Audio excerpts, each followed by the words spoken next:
I'm Logan Bauer here with Connelly. So we're here to just talk about our history of filmography. So we'll just go in roughly chronological order of time.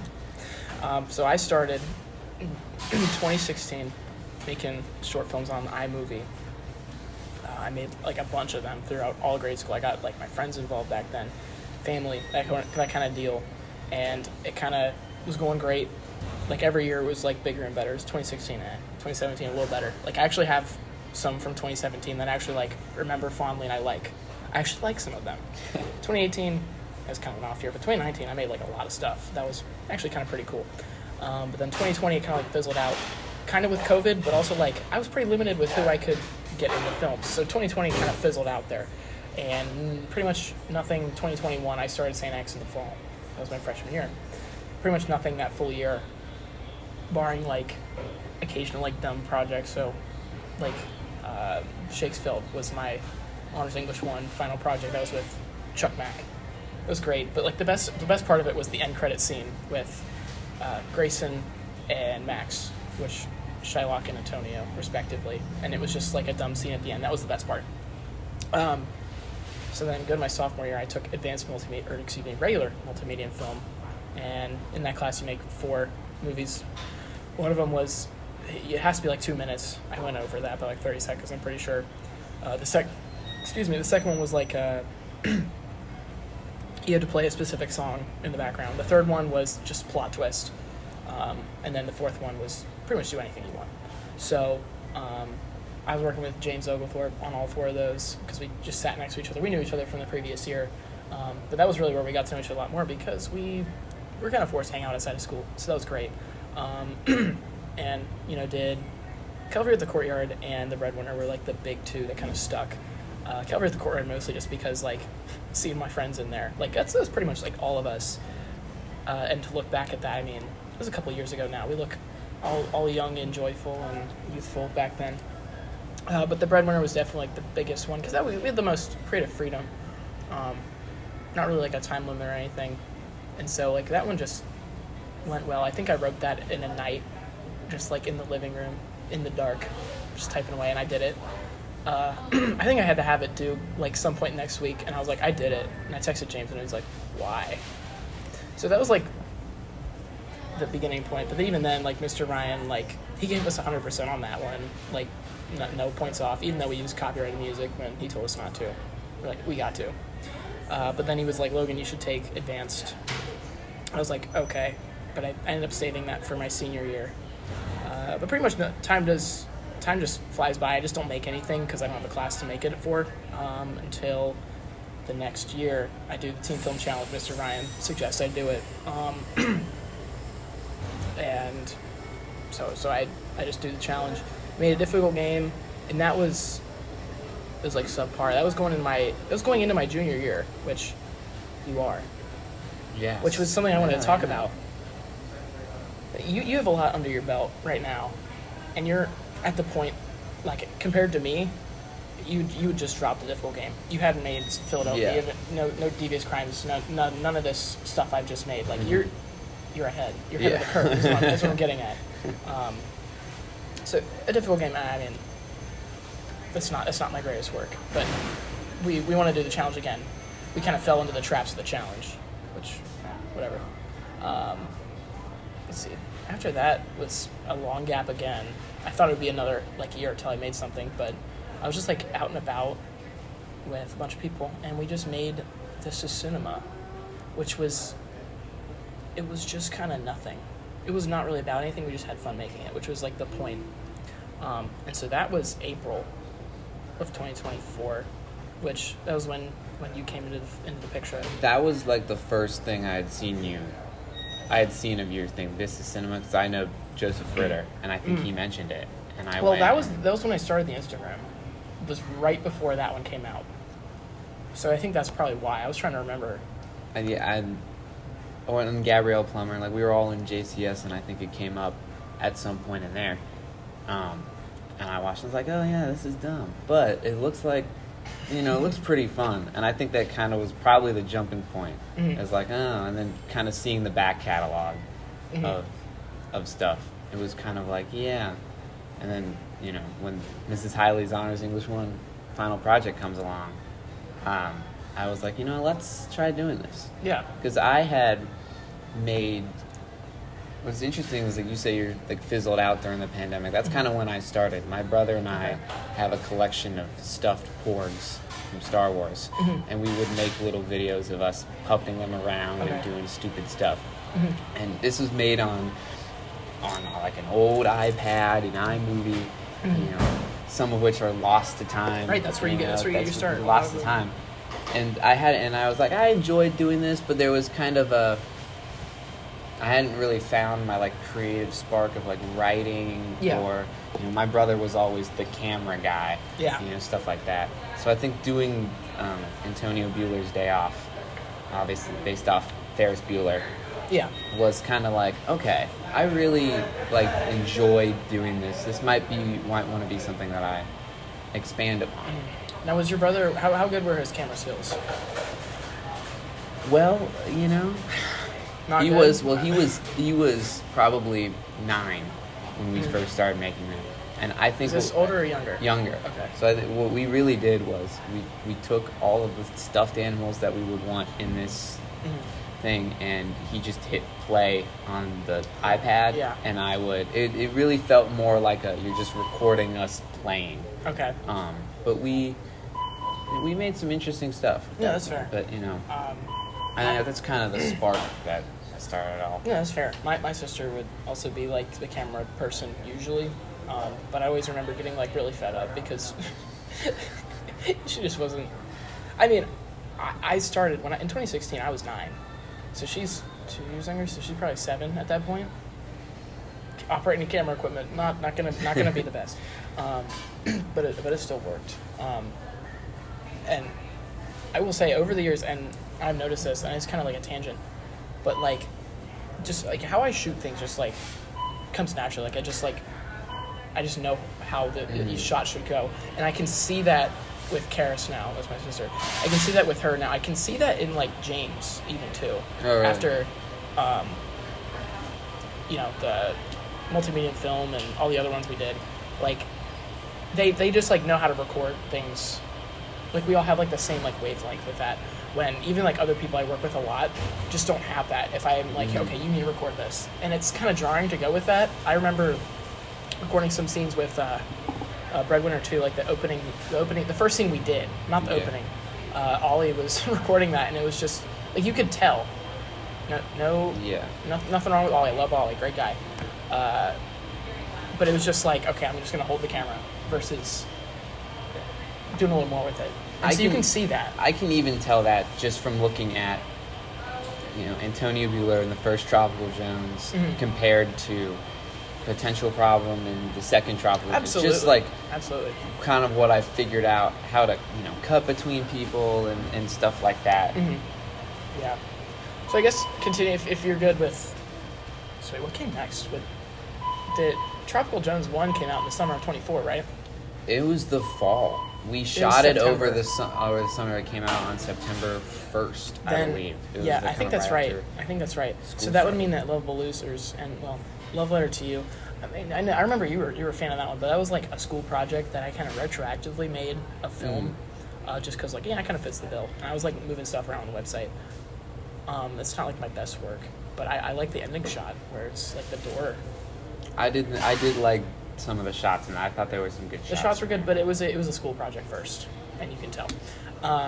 Lovable Losers was the return of the Teen Film Challenge, and we were like, okay, we're gonna do some good. And I think we just got kind of hung up on the title and the genre again, that being espionage.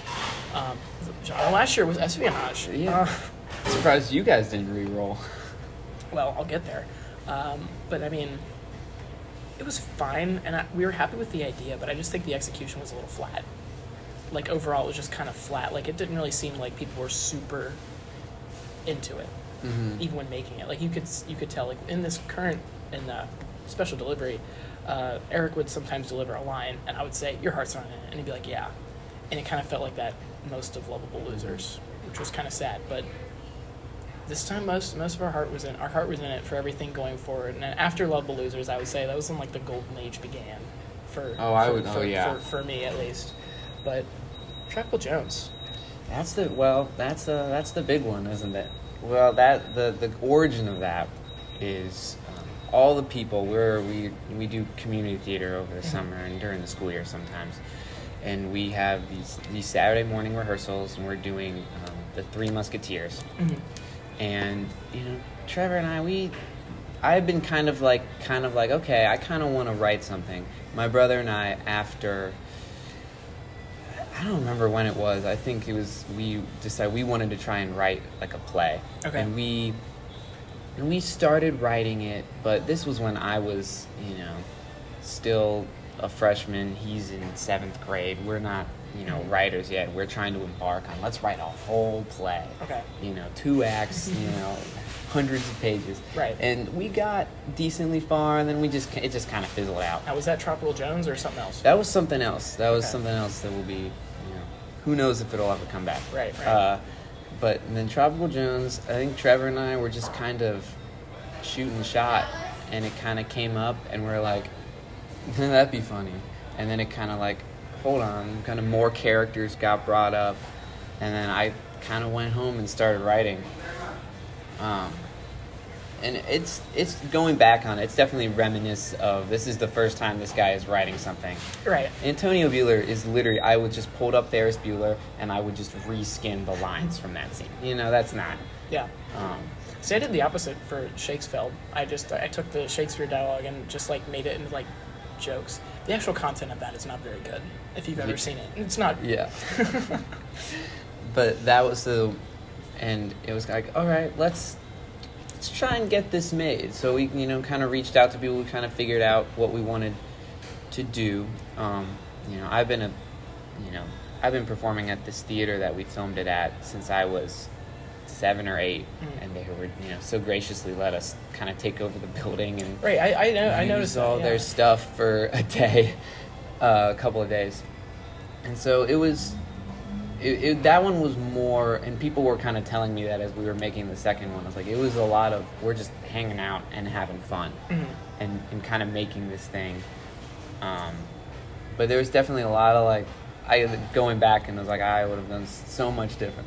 But it's good to look back and kind of see how iconic it ended up being, just how much people responded to it. I kind of put it out there, not expecting really anybody to care, and it's like I can look past my own, like I know it's not very good if you're not in the student film world, right? Even among student film standards, it's right. I mean, you see it in the Teen Film Challenge. Exactly. And so to see a lot of our friends, like, not just like fake, oh yeah, that was good, to actually kind of care, and we're asking like, well, when's the sequel coming out, right? Like consistently, like that was kind of like really like inspiring and empowering. And it's like I mentioned it at the premiere of the second one. Like that's what kind of kept me going. Like there were people who really wanted this to happen. Right, and that's something I never expected. So I did a lot of, the films in like grade school, and that was the kind of response I got. Like if I ever shared, which I really didn't. I didn't put them out online. My parents were like, you will not upload to YouTube. So that's why most of them are lost. And in terms of putting out too much online versus getting some of these films lost, I think that was the best outcome. But then again, it would be pretty cool to have some of these still around, still kicking, some of these old ones. But there was just not really, like my close friends, they were at least kind of invested. I could tell, and I could see that, and one of them came back for this one after like years and years of not doing, like he was in my 7th grade movies and earlier. So he came back. That was pretty cool. But that response was completely different than when I brought it back in 2022, 2023. Like the website was like the main bring it back, and then Instagram. It was like the kick that really brought it back, and people would like talk about it and like talk to me like they really liked them. And that mainly started with like things like Breadwinner. Like things from that became iconic. Yeah. And I kind of didn't really, like, to me, to others, like I didn't really notice that until like really the making of the second one, which I guess I'll get there. But like so much of that, of making the second one, like, okay, how can we incorporate like a 1 second bit from the first one in the second one? Yeah. Like the way James lifts the guns, do it the same way. Yeah. Incorporate the scream he does, like everything. Like we both know that, and I guess that makes sense for me, but I just didn't really expect that response from people other than myself. Yeah. which I thought was pretty cool. I guess we didn't really talk about like the origin. I started, this is like going way back, I apologize for going out of order, but my cousin Riley sent me a video of her like probably recording like I think like Minecraft toys on like the grass, and it was like one of those iMovie trailers. Yeah. And that's what inspired me. I was like, okay, Dad, can I get iMovie? And it cost $6 back then. No, really? Yes, it used to cost, at least on the iPad, it cost money. Back in your day. Back in my day, that was like 2015, 16, and it was the end of the school year. For getting good grades, my dad was like, okay, I'll give you $5 iTunes credit, and I got it. And maybe not even a year later, it went free, which was a little disappointing. I spent money on it, but it was fine overall because I'd get future devices and it would be free on there, so that'd be nice. But that's where that started. So I guess I had a reason to like keep making a lot of stuff because I gotta get my money's worth. Yeah. So, and then your origin, I mean, you kind of talked about it a little bit, just wanting to make stuff. Like, where did, because L.A.B is my initials, and Productions, I don't know where that came from. Just off down.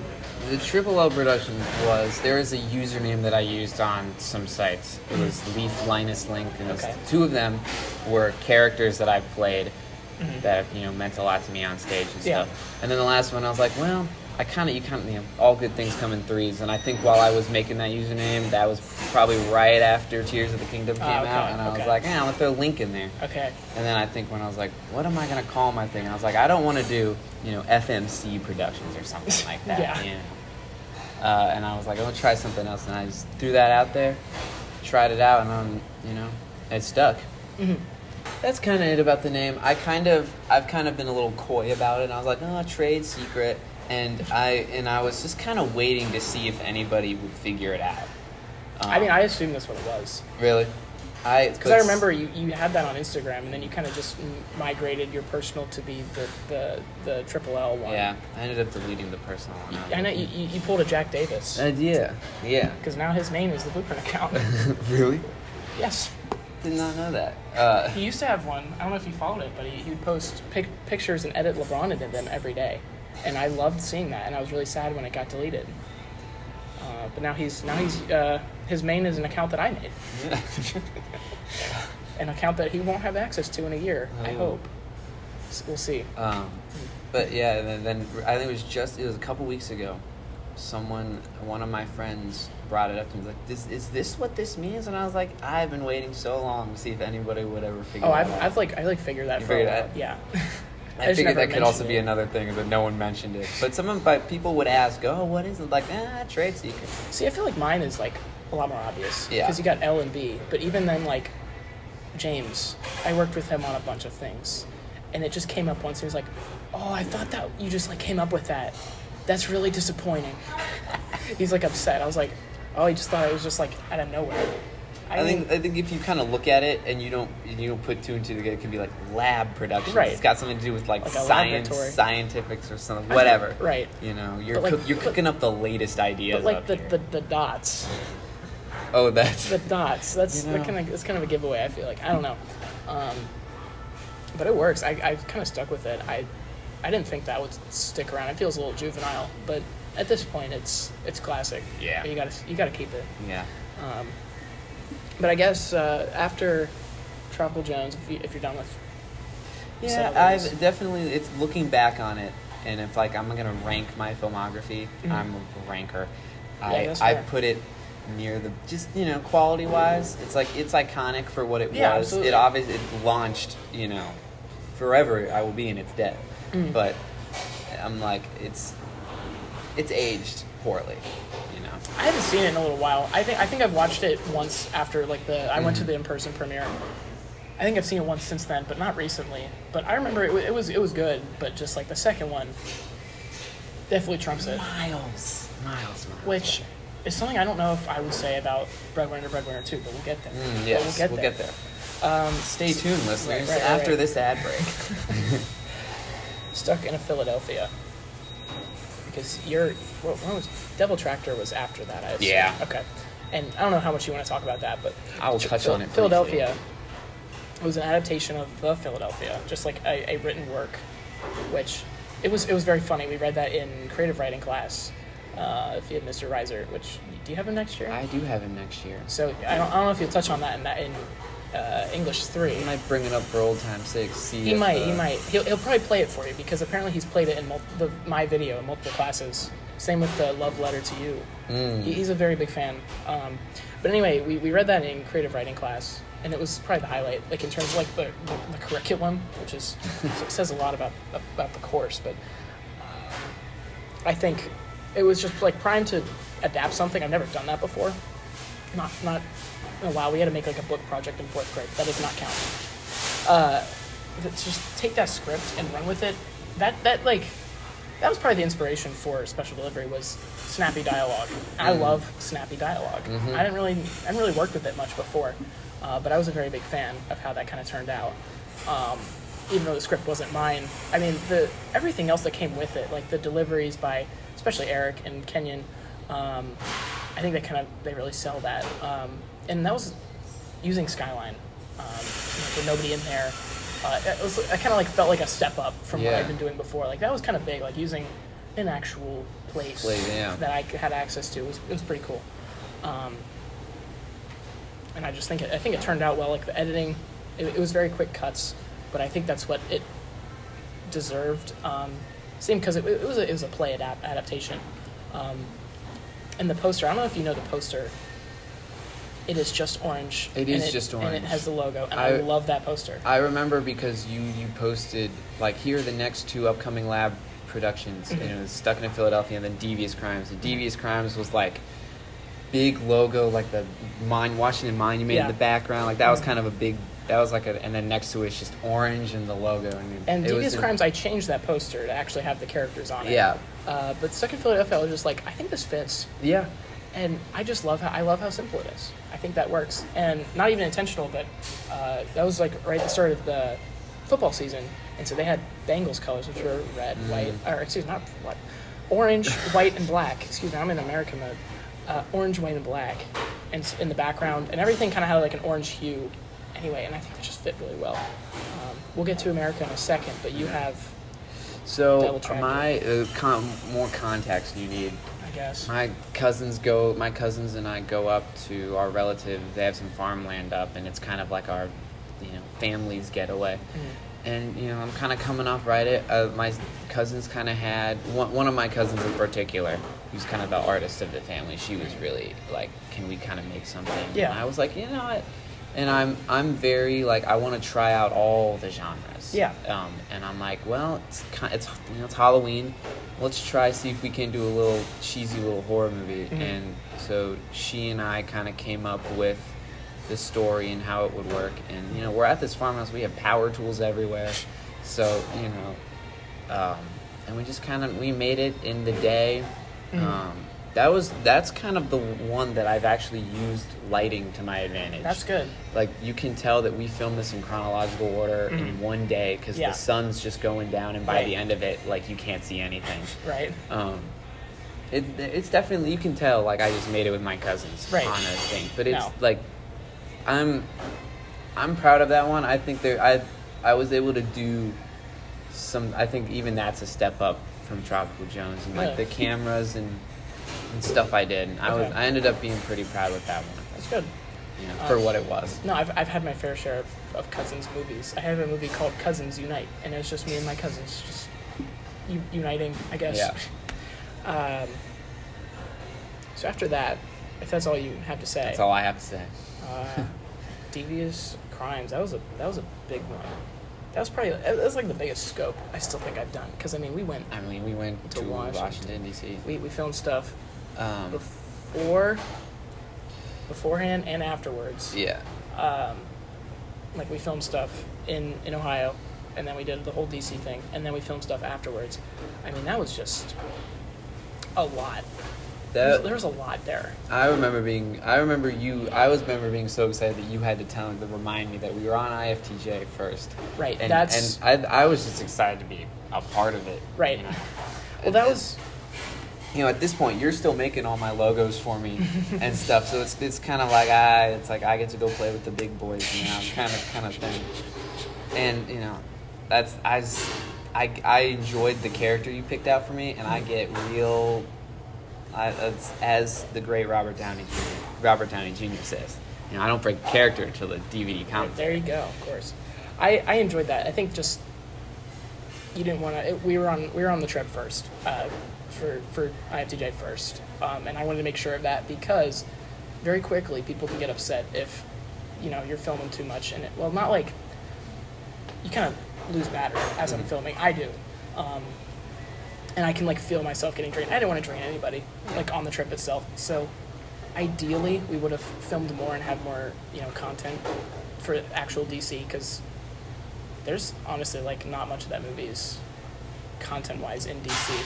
I think like the biggest flaw was your character doesn't actually like meet them till the end. Yeah.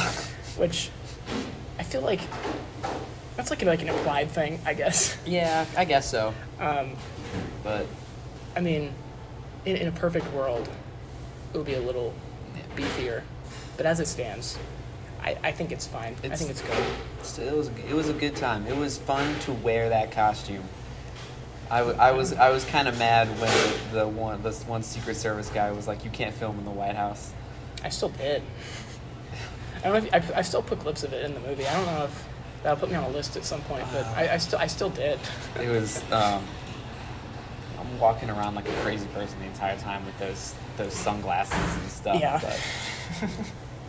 Well, that was cool. That was like our first like actual like collab piece, which hasn't really been many since. No, not really. Not really. I mean, besides the graphic design portion of all of it. Right, and then the cameo in Breadwinner too. But that was really it. I think I think it works. I think how it came out was still pretty good. And that was like a big deal. And then having it come out on the election day was pretty cool. I think that was pretty cool. The theming worked perfectly. It was. I agree. I just like a lot of the aspects of it. I think it works. And after that was November, and then you had your holiday special. When was that? That was over Christmas break. I want to say it was after A Walk in the Park. No, I want to say it? A Quarrel of the Bells. That was the Quarrel of the Bells. That's right. I get the winners mixed up. You want to say it was after? Yeah. Okay. Because Quarrel of the Bells was Christmas Eve. That's when it came out. I guess we'll just drop into that one. I don't remember really how that came up. I think I was just like, Andy, I want to make a Christmas movie. Let's make a Christmas movie. And then it started as like it was something really dumb. It was like someone who's not Jewish celebrating Hanukkah or something like that. Ooh. It was just like something really weird like that, and it obviously morphed a lot. But I think it was just like a family dynamic where they kind of everybody hates each other was that from the beginning, and then we just kind of took that to the extreme. It's like, okay, you mix Christmas with like a bloodbath and actually get some blood and cool fight sequences in there. Wow, it is loud in the back. I hope it won't show up too much in there, but it might. But you get like the fight sequences and the blood and things like that, and it was just like, let's do that. And then my sister was actually like a big role in that, and so she hadn't been a role in one of my films for a while at that point. Probably not since like the COVID era. Mm-hmm. So that was pretty cool. And Kenyon kept asking me about it. He was like, was that a trial run for Breadwinner too, the fights? And I was like, kind of, because I think we had filmed it all before I was 100% sure we would do a Breadwinner too. But I talked with James a little bit prior and was like, yeah, we'll do it. And we're like, okay, we'll have the reveal come out on the anniversary of the second one. But I didn't realize we wouldn't start actual production until like March of the following year. Like that was a big gap. Like between the announcement of Breadwinner 2, Quarrel of the Bells, Day in the Life of Logan Bauer, and Walk in the Park all came out. I mean, that's like a big gap for me. Because usually it's maybe you announce and it's like a few weeks later it's going to be right. Coming out. Devious Crimes was also kind of crazy because I think that was announced in like September, and then boom, November. I mean, that was like a big jump. I like to, I mean, after so, with the Let You Knows, I would do those when I was younger. Mm-hmm. And I would announce stuff that just never came out. Like so much stuff. Like, oh, it'd be cool if we did this. Let's announce it. No. So I try to avoid that as much as possible. Basically, I only announce stuff if it's like it will happen. Yeah. For certain, because I don't like to lie. Yeah. Quarrel of the Bells, I think it turned out fine. I mean, it's a Christmas movie, so it's kind of hard to just like watch that year round. But I think that'll probably turn into, okay, when it's around Christmas time, we'll throw it on. My friends, and we said this earlier with like Impact. My friends will, not me, like other people will. We're hanging out, we're having people over, throwing the TV. L.A.B Productions is always thrown on, like just like thrown on. We'll go through the catalog, the Blue Desk. We didn't even talk about the Blue Desk, did we? That's fine. I mean, that's not really. I missed the Blue Disc, Bill. You can bring it back. I'm gonna try. I might bring. If I have time, I'm bringing it back. Yeah, we can touch on that, but you get my full blessing to carry on the name and the numbers and everything. You can get my blessing for that. But we'll throw on a Blue Desk. We'll throw on a movie. We'll throw on any of the others. Like, just put it on. Put some L.A.B on, and we will. And it's just kind of cool to see that. Like, my friends are into it too, not just me. Yeah, I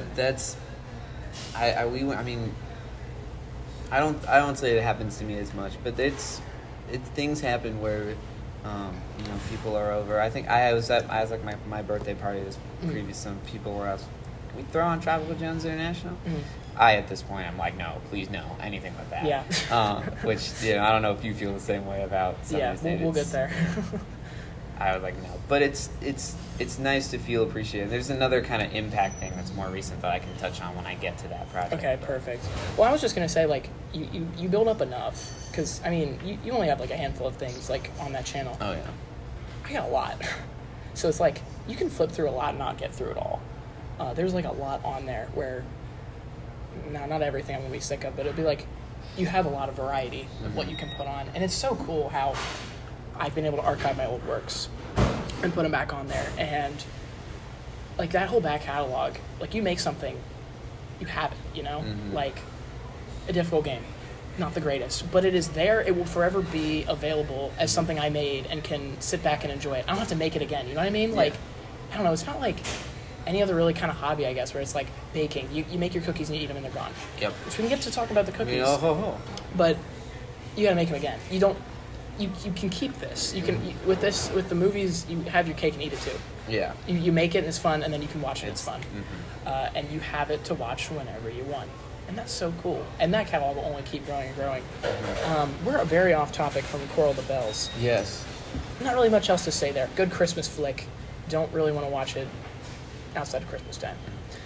Holiday special. So that one's kind of an idea. That song that I used, the song that I used by Trans-Siberian Orchestra. I think I used that in Quarrel of the Bells. You might have, and I was worried. I was like, I swear I'm not counting. No. This is I've had this song. I think I remember. I was upset. I was like, oh, I don't want to steal your thunder. You know what I mean? No, but I absolutely love that song, and and I was like, it'd be really cool if I put a lightsaber fight to this.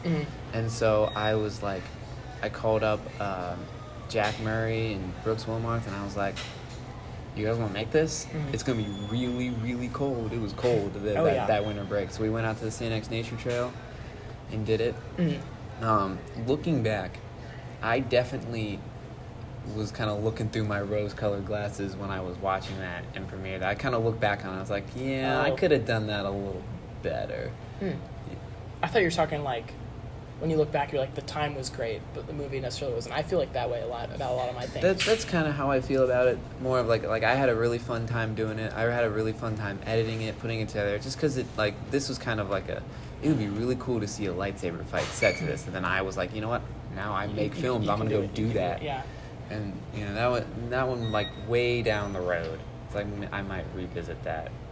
That's fair. I just thought it was interesting. Like, I guess the title caught me off guard. Like the Triple L Productions Holiday Special. I was like, not like a. Yeah, we didn't. I was expecting like a Tropical Jones holiday, like a tie into like a specific movie, but just like a company-wide holiday special. It's just like interesting, and I've had my fair share of that with like L.A.B Productions' second anniversary special. Not a lot going on with there. There wasn't a lot to pull from in 2018. Yeah, but that was I was kind of like, I didn't have a really story to it. It was just kind of a fun thing, and I was like, I don't have a name for this. It's not a cinematic film. And I was like, it's just a holiday special. That's fair. I think that's fair. I've thought of wanted to do something like that before. Maybe just like not like Christmas, the holiday Christmas, but just a special. You know what I mean? I don't know. I guess you could. Is that all for 2024 for you? Because you didn't have anything till Tropical Jones International, really. Big break. Big break. Well, we had the cookie project. Of course. It might be cookie project time. That was. Okay. I think that was my next. Was that March for you? Yeah. Okay. Why don't we talk about that? I think that came out between my two March projects, which are Day in the Life and Walk in the Park. We can talk about that between maybe. I think it might have predated Day in the Life. It might have. I think Not by a lot. I think I watched it while editing. So. Okay. I'll hit. Well, I didn't talk about my cookie project. You do your cookie project first. Did that inspire you at all? I'm trying to remember. Did you cite that as an inspiration? That was 2023. I definitely got more inspiration from Nolan's Baking Bad. I remember that. Than I was just trying to remember. Like that one definitely. I don't think I even had. I think I had watched World of Cookies during like freshman year and I didn't understand it at all. But then going back and watching, I was like, oh. And then after going through chemistry, right now, I get it now. Right, it's the spoof of the videos. I thought that was really clever. I was so nervous somebody would do that same idea. I was so nervous somebody else would take that, and Mr. Felsen loved it. I don't know if he showed it to you guys. He didn't show it to us, but he brought up. He's like, one year this student, showed a picture of his dog saying, Roy really enjoyed the cookies, and then it was like a, and then it showed the dog died, and He played that clip on loop. Probably 5 times in a row. Yeah. My first class that he shot. He brought it up and he started laughing just talking about it. And at first I didn't remember it from the video. I was like, was that Logan's? Like it was, and it is funny. I saw him this summer at a Freedom League baseball game. Interesting. Yes, it was very. He pops up in interesting places. He does. Mr. Felsen. I remembered. I making that was fun. I mean, just kind of like end of story. There's nothing really more to it. It was cool to get my friends to come in and be like the judges. That was just kind of like an original thing. I just think it was interesting because that was the first appearance of Jake Doherty in any of my things, and you see him in the background. He has his buzz cut, which he now has again. But that was just for fun. We thank him for his service. Of course. And other stuff I didn't touch on, but I forgot about. I didn't talk about mmmBaseball. Do you know that one? Yes, I think I watched it. I think so. I think that was one I kind of was like, I don't understand. Are you doing physics this year? No. You don't really need to understand. It was just like we were making fun of specific people in our class and for their like tendencies. So it was like we think it's funny. That's really it. Yeah. Because Grayson would keep talking about baseball, like as an example and everything, and we were just making fun of him. We were making fun of our classmates. It was fun, but we didn't touch on the Family Guy video. That was a big deal, at least for my friends. That was the roof shopping cart. I mean, that was just like fun to green screen us in there and interact with Family Guy. It was really dumb. Well, I think at the end there was you had like the deep fake Peter talking about it. Right, and he was talking about it. Well, I think the bit at the end is so funny, where it was like our parents had to refund had to pay like the cancellation fee for the college board. I thought that bit was so funny. That was funny. But D'Alessandro did not like that. We got like the worst grade out of everybody's final project. He was just like the physics was like kind of off, and he just didn't understand the Family Guy aspect and then the Subway Surfers aspect. Because on TikTok we had like the channel where it was like the AP Family Guy. Right, we made like custom Family Guy clips, but added us in there, and then put the Subway Surfers below. But he didn't get the Subway Surfers. He was like, "Why is this here?" Yeah. So I don't know. What can you do? Back on topic, the cookie video. That was another one that I was kind of like, this is kind of like the English one where it's like, I'm going to take something, I'm going to spin it. Right. And like with these like, where do I get this idea? I watched Ferris Bueller recently. That's what we're going to do. Keegan and I like Ferris Bueller. This one, I watched Ocean's 11 recently. Let's do that. Now, who's in that? So that was me, Ben Colglazer, Luca Roll, and then Jack Murray. I was trying to remember. And then Nolan kind of had played a special little part as kind of like a tribute to his Baking Bad. Gotcha. Because that's kind of the one where I got a lot of inspiration from. That one, I definitely did not commit to the oceans bit. Okay. Like Nolan or even like you did. Like at the beginning, it's like they're going to go steal the cookie recipe. But then it just kind of divulges into the four of us goofing around and pouring ingredients in. Yeah. I think the real gem of it is at the end when we reveal the cookies and we've made a major mistake. And they look terrible.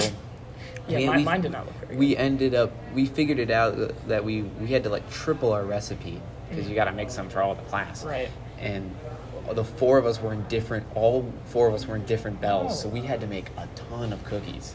Mr. Felsen was like, you guys can work with anyone else, and there were no theater kids in my class, so I was like, I'm going to go recruit my people. Yeah. And so we had to make a ton of cookies, and, you know, we're tripling the ingredients, and I think it was the baking soda that we just forgot to triple, and it showed. And so that was kind of fun for us. And I remember that got a big laugh at the class because at that point they had seen what I made and they were like, how did you do that? Yeah. And then, you know, right, it came out. But that one was fun to do. Yeah, no. And a lot of like my projects I see as like, if I had fun making it, I'm going to like the final project more. And it almost just feels like, did I like my life at that point? More or less. Yeah. It's like the quality of a project.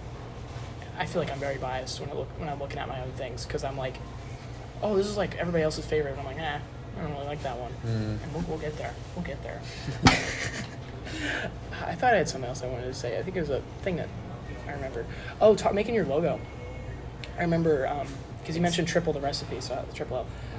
I don't know if you came up with the dice thing. I remember you came up with the dice thing. You were like, yeah, I just kind of was like, here's the dice thing. And I was like, I put it on the side that has 3 for triple L. And I was like, okay, I don't have an identity right now. You go ahead. I remember doodling that in Mongenis relationships class. I just like drawing die with the 3. And I was like, this could work.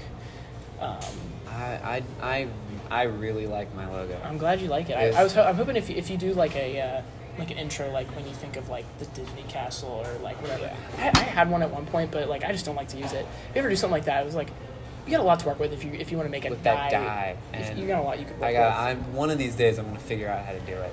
Yeah, mine.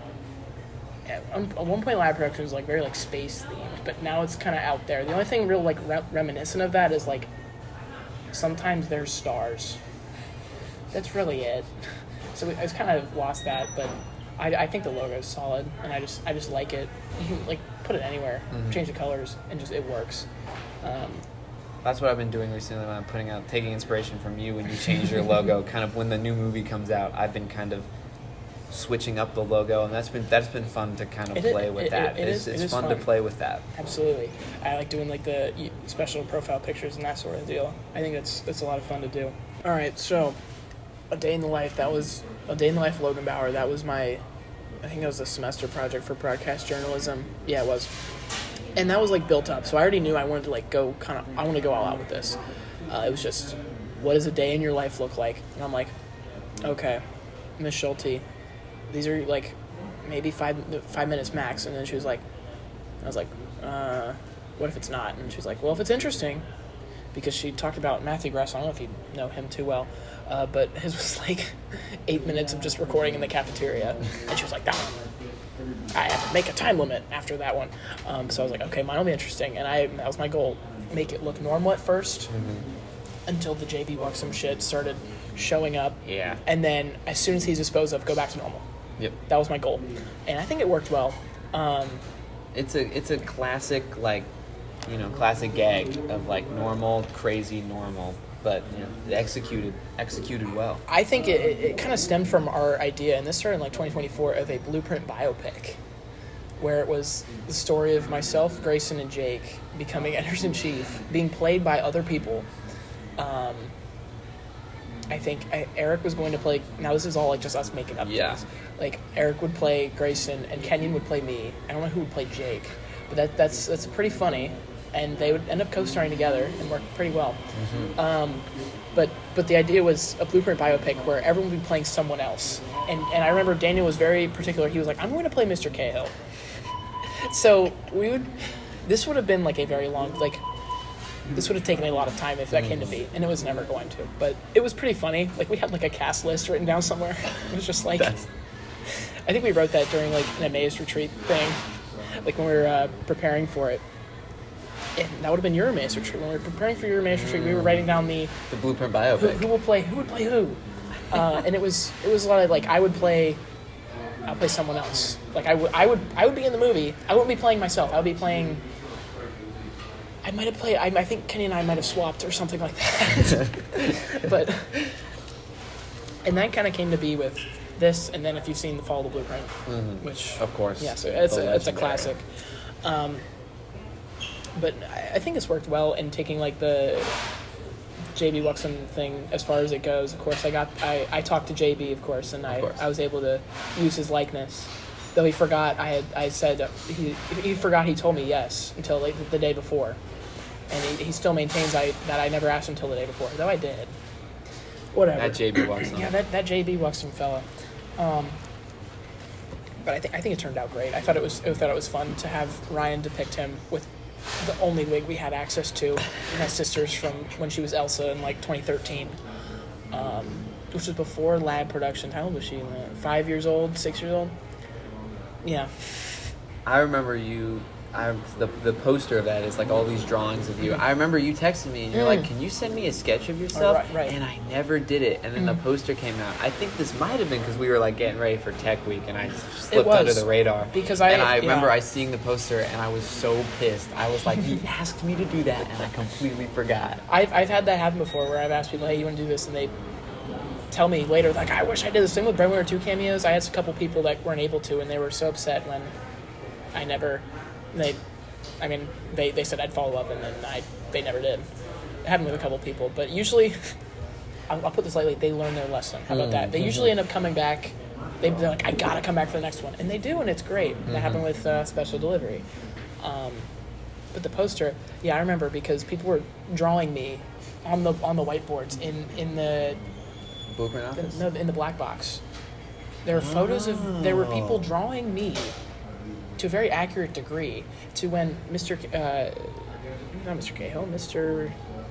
Nathan Gabriel would come in to class next day and be like, "Somebody's drawing pictures of you at theater." And I'm like, "Oh, okay. I'll show that. I'll show you that at some point." It's pretty fun. It's pretty accurate drawings. But no, I think that the movie itself went very well. I like that one. That one's with my friends. That's the one to watch every time. I mean, because it's us. Yeah. And I think, Grayson, he was. You know how Jake comes and saves me at that one point. Grayson was supposed to be there too, and he didn't because I was like, "Grayson, come film with me. Come film with me. You gotta come be in this part." He's like, "No, I'm passing out cookies for Mr. Gabriel. It's his homeroom teacher." For his homeroom, and then he sees it. He's like, "I should have been there. Why didn't you tell me?" I was like, "I did. I don't know what you want me to say. I did." He learned his lesson. He did. They learned to bow down to the L.A.B. But I think that one came out really well, and that was like the big when they use somebody thing started. Like that just became like our thing. Like that song, I love that song. It's kind of a lot of people will be like, "Oh, it's funny bad," but like. I don't see it as bad at all anymore. I love that song. It's like our theme song, basically. But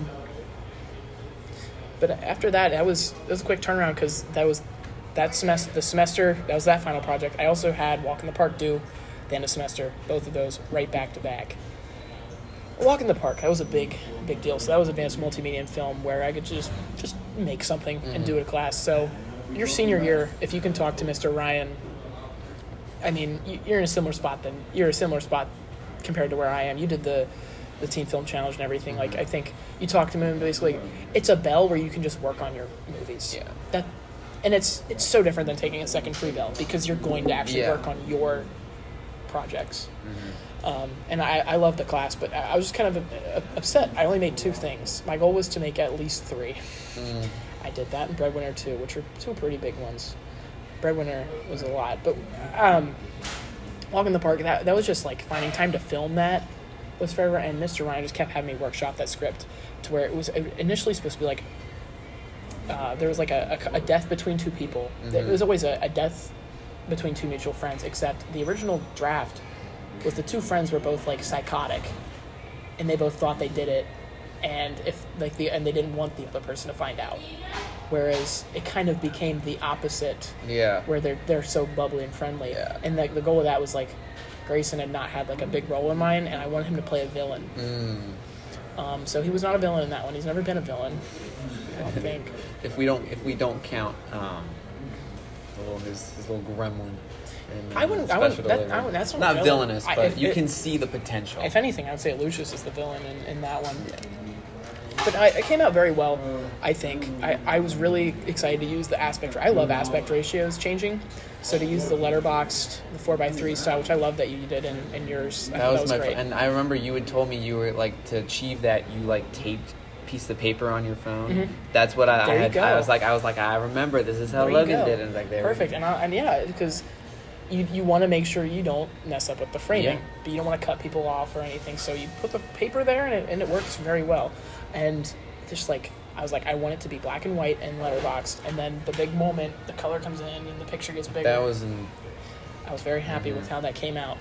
And I don't even really know where that came from. I think that just was like collecting old games. It's probably, and you see like all different displays with like a Nintendo 64 game. Yeah. Is like 4x3. I remember you had sent me a draft. I feel like you had sent me and someone else a draft of it.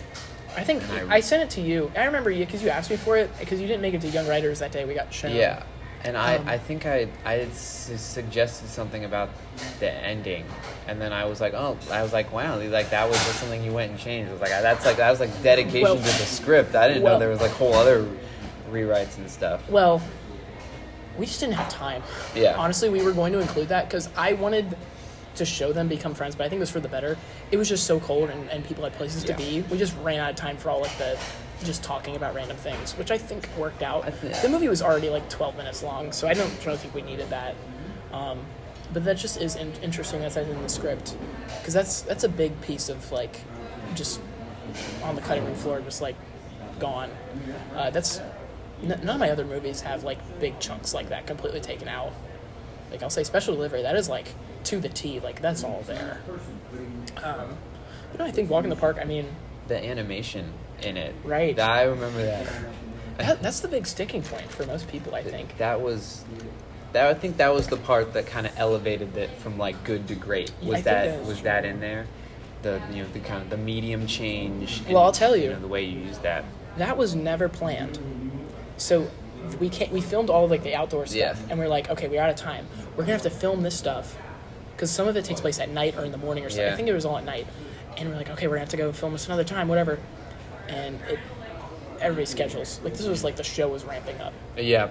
Because when it came out, this was like Tech Week. Yeah. Because we just talked about that with Day in the Life. It was Grayson, Chuck, Eric, and Keegan. All of them. So I was like, well, how can we get around that? And I was like, I'm going to storyboard these scenes so that I can just see what they'll look like, so that we can just go, okay, I want to do this to speed up the process later. And I was like, well, this is a flashback. I can just record this. And it worked perfectly. And so I did it. I cut scenes that never made it in, so like where they're posing like angles that you never see them in. Yeah. Or sometimes stock images, if I didn't have like a correct one. There's a couple that look a little weird. Like the one they're sitting on the couch, that one looks a little off. Mm-hmm. But everything else looks pretty good. And then there's some like slight movements, like growing or shrinking or moving to the side. Yeah. Just like the slight bits of animation. Otherwise, it's all still images. I think that it turned out pretty good, and I think that's probably the reason that's a lot of people. I know it's Kenyon's favorite, which it's very different than anything else I've made. Oh, absolutely. It's a definitely turn of like. There's definitely a lot of like thought into the meaning behind it. Mm-hmm. I just wish we kind of pushed it a little further. I don't know. I feel like it's just kind of surface level. I think it just, in terms of the depth, I think I wish it went a little further. Mm-hmm. But everything else is kind of there. I mean, I feel like a lot of my stuff, I feel like is like prime candidates to be redone in the future, to come back. Yeah. Like, yeah. That one also, I remember, was kind of the birth of like Chuck Mack's tech guy. Kind of like we carried that on. Oh yeah. That kind of Like, he's always, the guy. He's always. But, like, him wearing... Like, he wore that vest during the show. Backstage, he was wearing that vest. So you guys are all calling him Tech Guy. Tech Guy. Yeah. He just wore that for fun. Or, like, when Keegan was running my lights for Trop Live, I was like, oh, Tech Guy. Tech Guy Keegan. Tech Guy. And he was there for that. Mm-hmm. I think that was a really cool casting choice, I think, because I never worked with him before. And I was like, who would do a good job with this? And I was just like, why not Keegan? Mm-hmm. I think Hunter was injured. I think I was going to ask Hunter or Keegan, and then Hunter was on crutches, so I went with Keegan. Right. So that was the choice there. And I think it worked out really well because I'd never worked with him before or anything like that. I think that's all I really got to say about Walk in the Park. I think it works great. I love the aspect ratios thing, and I use it again in Special Delivery. I just love that kind of look. Breadwinner 2. I feel like I've been talking for a while. You told me about Breadwinner 2 fairly, like, early, like, before you announced it to the public. Like, I knew about Breadwinner 2. That was a while before that. That was the filming of Devious Crimes. And that might have been how far back it was when you were like, we're going to make another and it was funny because that was not set in stone then. Like, that wasn't like the announcement. Like, that wasn't like, oh, I'm telling you this. James and I were just like, if we do this. Yeah. Like, that wasn't like, I'm not trying to like, you didn't know, because like you did. Yeah. But like, it was definitely not, set in stone. It was not set in stone. It wasn't set in stone until, I think, the night we recorded the commentary for Devious Crimes, which on here, I think it said November 9th. Was that morning. They stayed over and I recorded the commentary, and we were like, right before, we were like, you want to do it? And you're like, yeah. So December, I had the idea. It was just like, I think I love Back to the Future too. That's what it was. I was talking to you about that, wasn't I? Yeah. And it was like, I loved how they go back to the first one and kind of mess it all up, and then they fix it again later. And I just kind of wish I did a little. Breadwinner 2. The more and more time passes, the less I like it because of how much I wish I did differently. I wish we kind of messed with the past more. I wish there was more consequences because everything kind of seems like the same at the end. But I'm going to guess I should probably talk about like the actual process. We filmed that, I think, starting in March. I think I had the script like right after Walk in the Park. Wrote the script like in like a couple days. I was like, yes. It was a long one too. It was a very long script. It was like 70 pages. And pretty much all that made it to the screen. I don't think there was much there that was cut. Like, I don't think there were any scenes that we had to remove or anything like that. But even then, in retrospect, it just kind of feels like the lowest common denominator. Like, I feel like it just needed a little bit more time to stretch its legs to get more of an identity because it's so much. A lot of it's just talking. Mm-hmm. And I kind of like that because like the first one's a lot more action. Yeah. And I wanted there to be more depth. That's kind of how I feel. That's a little bit how I feel with Tropical Jones International. They're very similar. They're very like in how different they are from the first one. I mean, yeah, I think we got our studio's like most famous hero, and then we got the second one that's a lot more in depth. Yeah. I mean, they're very similar, and I think that Tropical Jones and Breadwinner are pretty similar. Mm-hmm. Did you ever ask me if they could like if Breadwinner could appear in Tropical Jones at some point? Did you ask me that? No, I don't know. I know Francis asked me if Breadwinner could appear in one of his things, and I told him no because I was like, I don't respect the universes. No, I just couldn't remember. The Breadwinner would kick Tropical Jones' ass. I mean, that's not a competition. Man. I think the idea. I think I just had an idea like, oh, what if Tropical Jones is one of the people in the montage? But I just don't know that actor. So that would have been. It would have been weird. I think that's what I'm thinking of because I couldn't remember if we had tried to do something like that. Or maybe I'm thinking of like the Let You Know thing where it was like there'd be a Tropical Jones trailer in I in remember that initial you plan. bringing that up to me. And then it just fizzled out because I didn't want to like make some. I had a lot on my plate. Yeah, I had a lot on my plate. I didn't really have time to make an extra video, just so that it could be a big deal. Yeah, because I just kind of knew. I was like, oh, there's Back to the Future theme, and then I filmed my little bit, and I was like, I really have no idea exactly what this is. Right, I was trying to keep it all under wraps. I think by the time all the cameos were recorded, I'd already put out the first teaser, though. You had. And it was very... Yeah, I was purposely vague. I'm really trying... I love putting out my teasers and things. It's really fun. It is. It's so and fun. Trying to mislead people on purpose. The first one I did was Lovable Losers, where my goal was to make it look like, like a rom-com, but then the movie is, they're trying to get back at each other the whole time. Yeah. And then other ones are just like clips played to music. So Devious Crimes and Stuck in Philadelphia and Quarrel the Bells are just kind of music playing over movie clips. But then Breadwinner is similar with the music, but it also is just pretty misleading. It doesn't really tell you what's going on at all. Yeah. But I chose that song, and the lyrics, they match up to the plot very well. Because it was like something about he's going to die, basically. Yeah. And I was like, I wonder if anyone's going to pick up on that.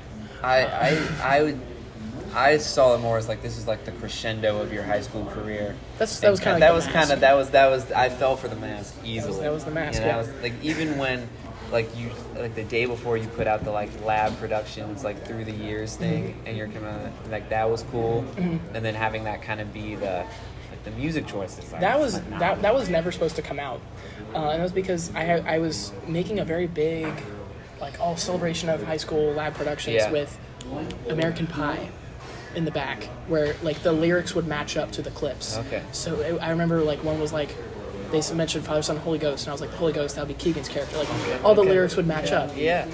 And I had so much... Breadwinner took so much out of me. I edited that since March, like, in that class daily, editing the movie. And probably the whole week that came out, it came out May 16th, so probably May 10th, 11th, 12th, 13th, 15th, whatever, all those dates. All of my free time was editing the movie. It like drained me, like it like hurt, and so like how long did that poster take you? Because that the poster was like a night. That was like a whole day. That was like a whole day. I mean, it shows the Photoshop skills, because I remember seeing that poster and I was like, oh my god, that's a poster. Right I didn't think that was going to come to be. That was an amazing poster. I had that idea, and I was like, it's just so much going on. But I think making all of the cameo appearances in red and white was really what made it good. So, because if they were in color, I think that would have been way too much going on. Yeah. But then us in the middle, and then Kenyon looming. I think that's so cool. It is so good. I'm a fan. Yeah. I just don't know. I think one of my problems. I just think the black suit looks cool in the white suit. I was not expecting that. I think this problem is the white suit's just a little big on me. I saw what it was going for. I mean, that was... Oh, I was like, a little Gatsby tangent. Well, the reason I got it was for Breadwinner. I was like, also using a Gatsby. But from dark to light, that was the goal there. But I think the suit was just a little too big on me, because my mom ordered it on like Amazon. That was like the only thing I got for Christmas. Was the suit pieces, which was it was a pretty cool suit. But it was just a little big on me. So I think that kind of takes away a little bit. It looks a little goofy. Whereas the first one, it looks a little more serious. I don't know. I think the making of it was cool to kind of see that come together. Yeah. And I like the bits and pieces of it. Like, but the thing is, when my friends and I will convene, and it's been a couple months since it's come out. Yeah. It's kind of weird to live in a post Breadwinner 2 world when that just seemed like a long shot for so long. Whenever it's put on, we're going to watch the L.A.B Productions intro with the music and all the cameo appearances. Wow, it's so cool. And then we'll skip to the cameos sesh with Chuck Mack doing the snapping. It's so good. It is very good. And Francis falling down and all that stuff. But the movie barely made its release. Now I got to hear the story. I heard it's like, 10 minutes before we were supposed to come out. He gets it uploaded. It's like 12:30, and I just finished editing it the night prior. And this is like barely, like I edit all the hell scenes, like just kind of slap them together. Like that should have been a little tighter, a little better. And I shouldn't have time to make it. The audio was kind of bad in that one, but whatever. I'm like, okay, I'm good. I'm exporting it. Doesn't go through. I think my computer just can't really export anything over 10 minutes anymore. Like I used to be able to, it just can't for some reason. So I try it like 5 times, looking up solutions. Doesn't work. So my solution is, okay, what if I export it as 4 separate pieces and see? Actually, I think I went to bed and I do a soft export instead of a hard export, which is like a different setting in Adobe, which the soft export goes a lot slower. I have that go at night, and I am tossing and turning, hoping it works. I eventually fall asleep and get like 2 hours of sleep. Keep in mind, I have the AP Psych exam this upcoming day. You had the AP Psych exam. Right, we'll get there. And I come downstairs in the morning, and it an error, the same error 3. Not a good error. You don't want that one. No. So I was like, okay, I'll split it into 4 pieces. Each of them are they're like 9 minutes long. And just cut it at natural points and export them all separately. And I have my computer in the passenger seat exporting as I drive to school. And when I look over and see it exports, I pull over into a parking lot and start the next one. And I do this for all 4 segments. I'm like, okay, maybe if I just have 4 video clips, it'll export. Maybe it's the problem is there's too many clips. Because there are a lot of clips. Yeah. Like in the years passing by segment, every single day is a different text. Yeah, that's going to do that. Yeah, it's going to do that for you. There's a lot of days. Yes. They kind of like split them to 4 clips. That's what I did when Nolan finally was able to add the score and the visuals to Tropical Jones. Is that like I gave him the whole movie and it exported on that. Gotcha. Okay. It took a little less time. Right. That's what I'll have to do with this. Probably split in a couple sections. But I tried to reattach them and export it. I was in one of the computer labs. I would have told like my English teacher, Mr. Fairley, I was like, I gotta go export my movie, man. Can you let me go? And he's like, yeah. He's a movie guy, so I'm very fortunate that I had him that morning. So I go to like the computer lab. There's like a freshman IP class in there, and I'm like, I need this seat. And I just like the poor freshman who just like lets me use his computer the whole time. He's like has an assignment to do. He just doesn't do it. So I'm like, I gotta do this. I think he got it done, I will say. But I am simultaneously making the YouTube thumbnail, which I hadn't made, so I'm like altering the poster. I love making the thumbnails because I just kind of cropped out, like I make the poster small, essentially. Yeah. It's very fun for me. It's like a little treat at the end of making these. Because the thumbnail is always an afterthought. Yeah. Because like, the poster. But anyway, I put the 4 clips and export it and it doesn't work.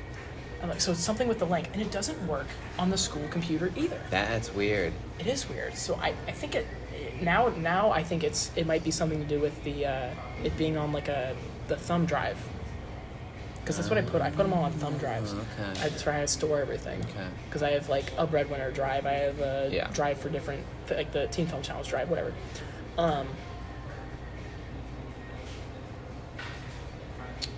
Sorry, I'm getting sidetracked. So I'm like, okay, what do I do?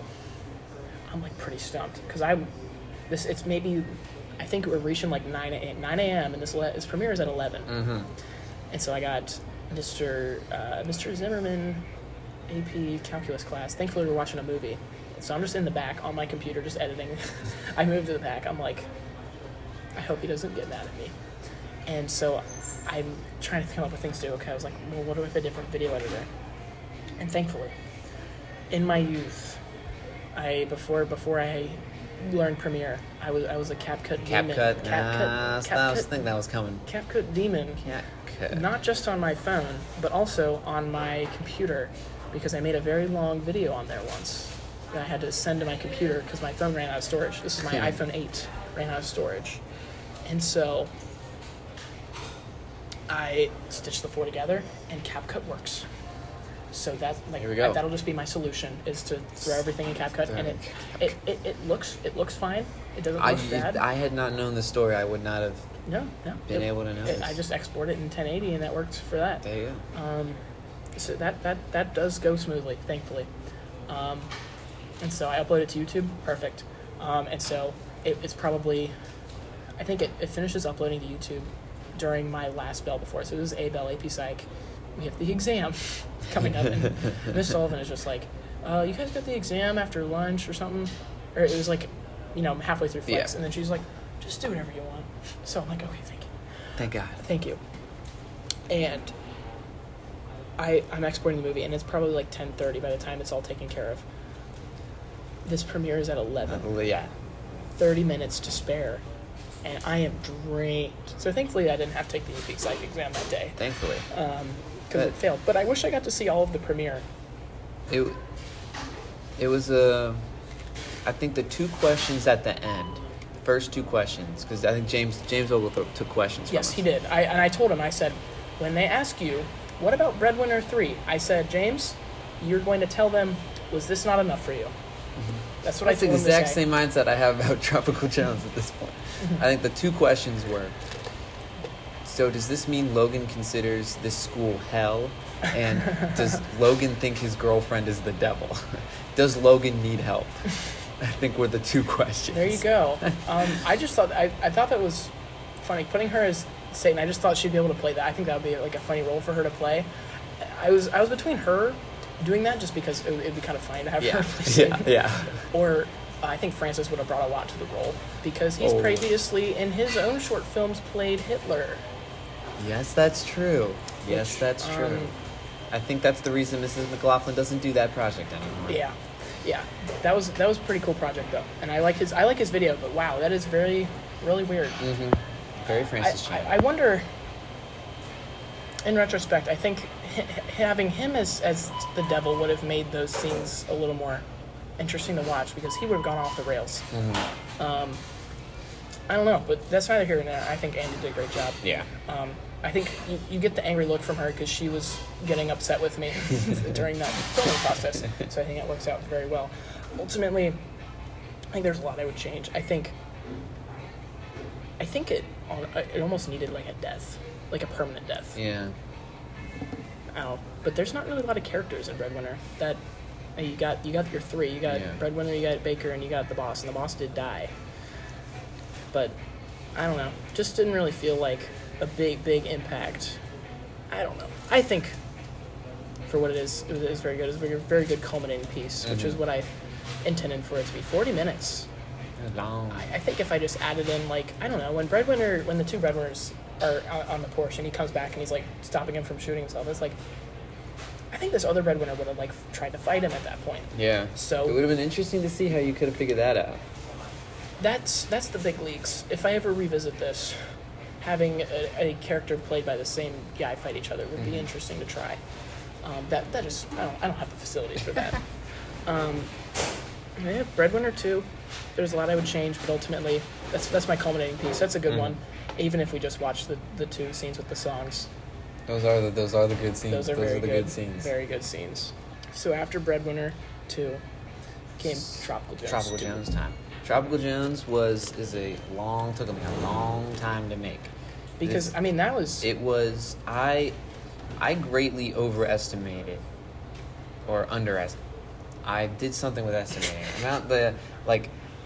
That I would be able to make it on weekends over breaks with my friends. But, I think unlike with yours, that's kind of consolidated to X and SUA occasionally. Right. Where mine is all over the place. We're all over the place. Mm-hmm. And so it's just hard to reconcile schedules. People are going on vacation for spring break and Christmas break, as they should. Yeah. So, I had this grand plan to base the Tropical Jones trilogy off of the Cars movies. It's like the first one, and then International was supposed to be the Cars 2 of Tropical Jones, and then the third one would have gone back to normal. Right. And so, I had it written. I think the script was basically written by the time that the first Tropical Jones came out. So, because we had a lot, Trevor and my brother Riley were really pushing for a premiere, and I was like, guys, I don't think people are gonna like it this much. And that was kind of the first time. The first one, and that was the first time I was like, wow, people really care about this. Yeah. Did you do a 1-day premiere or 2? It was 1 day. Okay, I couldn't remember. And so between when I had finished the movie, it sat on my desk for a month and a half because this is when they decided to plan the premiere. Was in September after we finished it in late July. Okay, I gotcha. So it had been sitting on my desk, and I was like, please, can I just show the world my creation? And we were able to film that first scene. The first scene we filmed was the bike chase, right? Which was in September. It was on the day of both Lakota West's and Mason's homecomings, and and the two people who had to go to those homecomings, it was their senior homecoming, right? And it was raining, and they were like, Finn, like if you ruin my hair doing these things, bad things are gonna happen to you. Right. And it was that one. I think was a combination. That scene is a combination of I'm out of my depth and it is raining and I'm like kind of being put under stress by these people who need to go to homecoming. Right.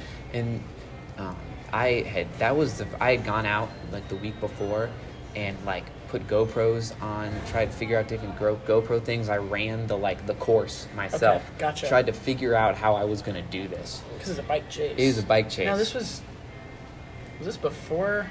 It was around Philadelphia time. Was this before St. X's homecoming or after? This was before St. X's homecoming. So, but the entire time of Tropical Thunder International, Stuck in Philadelphia, Devious Crimes, The Devil Tractor, Yeah. Holiday Special, Quarrel of the Bells, Day in the Life of Logan Bauer, Walk in the Park, and Breadwinner 2, all and the released. Cookies project. And your that's cookie almost video. like 10 projects that have come out. Between us two. Yeah.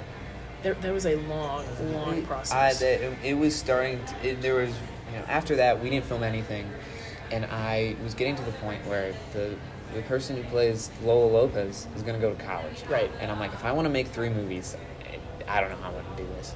So then I eventually was like, okay, what if and I was having a severe writer's block with this third movie. So I was like, I got to get this written. Yeah. And it went through so many iterations. Mm-hmm. There was a time travel aspect. There was a let's just steal national treasure aspect. There was so many things we tried to do. And then I was like, what if I just make this international go longer? And so, and then eventually they carried on to the stage play. Right. Because that's what it felt like. It really felt like it just kept going. It just kept going. And that's what that third movie would have been. Right. Was kind of just keeps going. So would you have changed the title like International Part 2, you think? It was going to be International Part 2. Okay. And then I was like, I think I might have changed it. The original title that I had for that third movie, whatever it ended up being, would be Back to Basics, as it's coming back to like the goofy fun kind of thing. Yeah, I see that. And so, but anyway, I decided that we're going to split it. Try to work with people's schedules better to kind of write people in differently. And we filmed the new ending of the first one, which is they go and they meet Chuck, they meet the bad guy, and then he captures them. And we filmed that. Yeah. And that was in December, I want to say. No, it was in December, I want to say. Okay. And none of that is in the finished movie, because then I eventually, as the year went on, as when I came to the reminiscence, we are not going to be able to film this until we all get out of school. Right. That's when it was like, okay, I'm only going to make one movie. Yeah, that's probably good. And it also had gotten to the point where it's like, if I'm seriously going to apply to college as a filmmaker, my portfolio cannot be one Tropical Jones movie and 2 school projects. Right. And and for me, it's like, I love doing the Tropical Jones stuff. I'd like to do other things too. Right. So we filmed it. We finally were able, once school let out, we were able to get things filmed fairly consistently. And we were like, let's put a date on the calendar. July 6th, let's put this date on the calendar. It's going to, make sure we finish it. Thankfully, we didn't have too many hiccups. Yeah, that's good. No exporting hiccups. Yeah, that's good. So that filming went pretty smoothly. You figure things out. And I edited together. We were like, we wanted this tone to still be kind of darker. And so Nolan kind of put a lot of visual effects on it that I just do not know how to do. And he has a knack for he dug his feet in. And he found a different visual effect for depending on which angle the gun was pointing at. And so there was a lot of time that I just don't have that. I would have done the same 2 effects on every single gunshot. Well, I think you can definitely tell there's a step up in filmmaking between 1 and 2. I mean, the first one, it felt like you're just making a fun video. That's the difference between a video versus a film. Yeah. Before COVID and into I think Breadwinner was the first film we probably did. maybe like Pickup Line Paradox, just because like I don't know if you know that one that very well, but that you got like the effect where there's two of me. Yeah, that's pretty cool. Yeah, I was like, I'm gonna bring that back with Breadwinner, but in terms of like getting a film look, yeah, you can it's you don't see it, you feel it. Yeah, and it's in the editing. And so that one just feels, and I was editing it, and I was watching it back to myself. And I was like, especially that end fight scene, I'm really proud of. But it never really occurred to me that there was this monumental step up between the last one and this one until like I was done watching it. I think you said to me, or you said in like your Letterboxd review, it was like really see, and I was like, and I went back and I watched it first, and I was like, wow, you can there's feel a difference, right? You can feel it, and that's kind of what I look back on that one. Like, there's definitely a lot of things, I would go reshoot that bike chase. That was right, like, I would try and figure that out differently. And there were a couple times I toyed with the idea. They did not.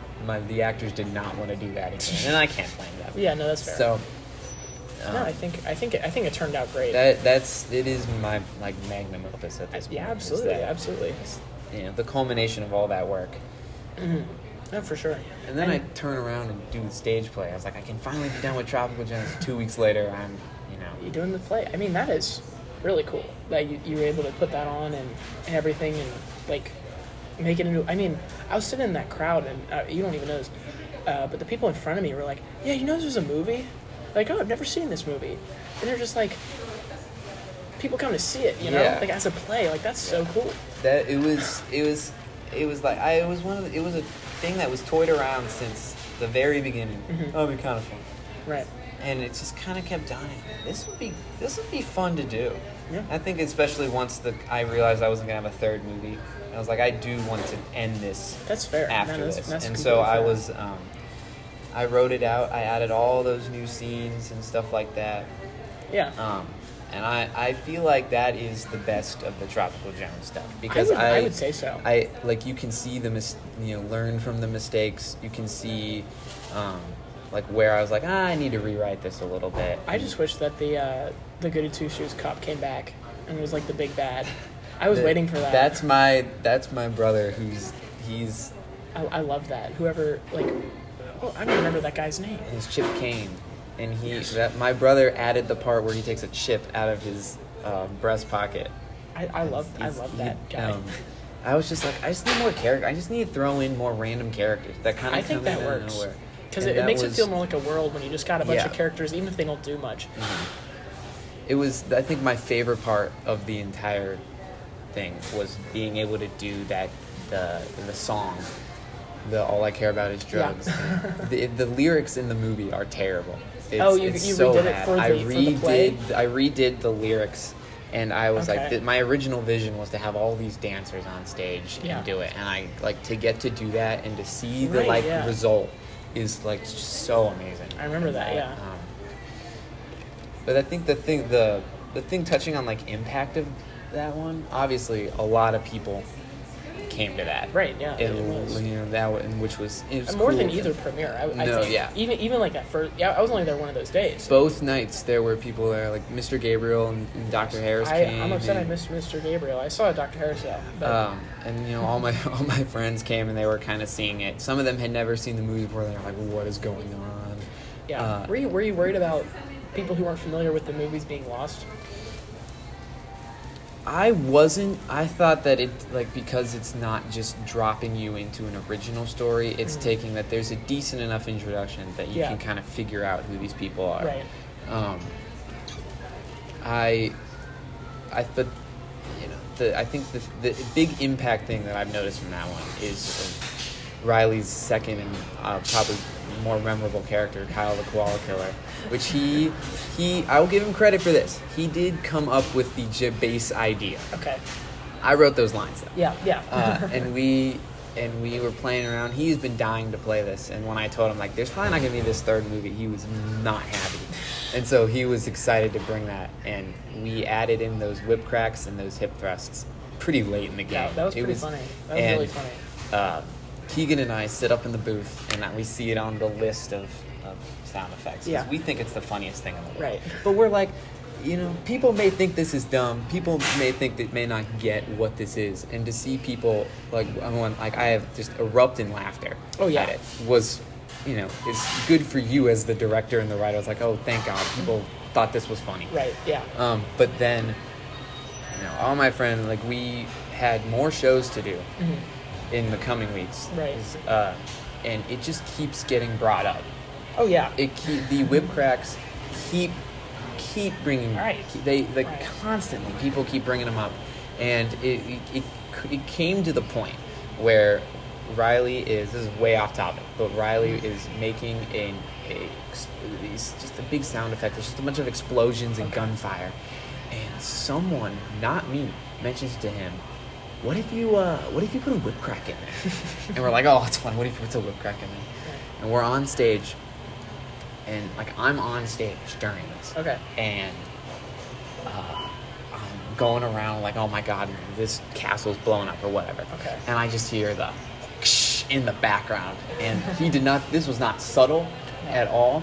He played it. It was loud, and I was like, I gotta get off the stage. Yeah. And I ran off, and people backstage are just dying. Yeah. And there's kind of obviously it's a sound effect. I didn't create the sound effect, but right. to know that it wouldn't have been there if not for something that I had did, right. and people keep, that keeps being brought up. Who knows how long it'll last, but there's definitely it's cool to see there's a real lasting impact on something you did. Absolutely. Yeah. It is pretty cool. Like seeing in some classes multimedia and AP Lit, when teachers will present their projects, I will see when they put links to suggested projects to watch, I'll see my things in there, and it's just what? That's just cool to me. The poster for Antonio Bueller's Day Off that I just made for fun, it's still hanging up in Mrs. Hiley's room, and I go in there and I was like, I did that. Exactly. And that's fun. Shall we end with our teen film challenge this year? We're right there. Out. So the teen film challenge, I remember I was thinking about my team, and I was like, I want Finn to do this, but he just doesn't really know anybody. This is my friend group kind of coming together to just do one more kind of thing for fun. I was like, Finn's great with this kind of thing, but he's just not really in that group, you know what I mean? Yeah. And so I was like, I'm going to tell him that because I think he'll be upset if I don't invite him. But I also really want him to do this. And I hope he doesn't get upset. So I'm like, hey, do the contest. You're not on my team. Yeah. I felt horrible saying that. I was like, it's his last time. He's doing this with all his friends. I get the... I felt kind of horrible saying that, but... At that point, I was under the impression that I couldn't even do it because of my shows. So I was not I was like, but then you were able to. I'm so glad. But then I was able to. It was more... My next project was something I was really wanting to do all summer. Mm-hmm. Didn't think I was going to get to it. Do the teen film challenge. I think I can make it work. It'll it'll quench the thirst. There you go. So I got, just a couple people together. It's like, look. I'm surprised you were able to. I was really happy when you told me that. It was a short, I think it was the Monday before that Thursday. I was like, let's do this. All right. And I got everybody together. Thankfully, they were all game. More than game. That's cool. So there was guys, we're gonna do this, and this, and this. Let's do it. Mm-hmm. Well, there's also the concern with you being on my team is I know there's people you like to work with, where it's I wouldn't ask Jack Murray to do this. Yeah. And it's I want you to be with your guys that you feel more comfortable with. I could kind of see that in Devious Crimes, you weren't with your guys. You know what I mean?